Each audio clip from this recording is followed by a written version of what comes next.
Bugün pazardı. Haftanın son günü. Today was Sunday, the last day of the week. Bugün pazardı. Haftanın son günü. Tüm günü evde geçirdim. I spent the whole day at home. Tüm günü evde geçirdim. Sabah geç kalktım. I got up late in the morning. Sabah geç kalktım. Çay demledim, kahvaltı hazırladım. I brewed tea, prepared breakfast. Çay demledim, kahvaltı hazırladım. Kızarmış ekmek ve 2 yumurta yedim. I ate toasted bread and 2 eggs. Kızarmış ekmek ve 2 yumurta yedim. Kahvaltı sırasında müzik dinledim. I listened to music during breakfast. Kahvaltı sırasında müzik dinledim. Dışarıda hava güzeldi. The weather outside was nice. Dışarıda hava güzeldi. Komşular bahçede sohbet ediyordu.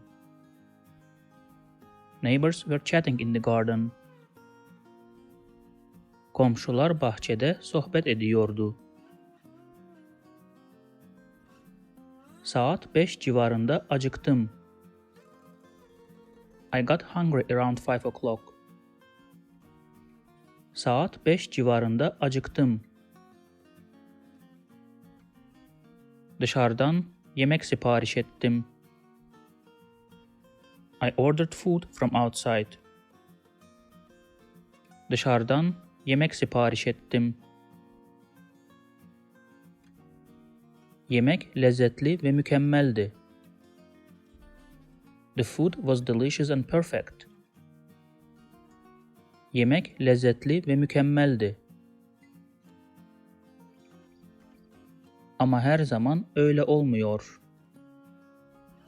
But it's not always so. Ama her zaman öyle olmuyor. Akşam eski bir film izledim. I watched an old movie in the evening. Akşam eski bir film izledim. Aslında eski filmleri sevmem. Actually, I don't like old movies. Aslında eski filmleri sevmem. Fakat bu sefer izlediğim güzeldi. But the one I watched this time was nice. Fakat bu sefer izlediğim güzeldi. Filmi bir arkadaşım tavsiye etmişti. A friend of mine had recommended the movie. Filmi bir arkadaşım tavsiye etmişti. Biraz önce çay içtim. I drank tea a little while ago.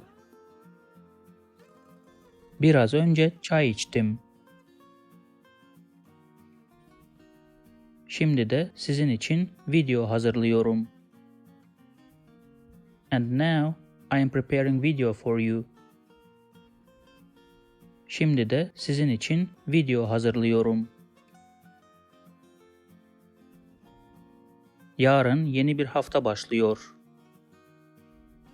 Tomorrow starts a new week. Yarın yeni bir hafta başlıyor. Herkese iyi haftalar. Have a good week everyone. Herkese iyi haftalar.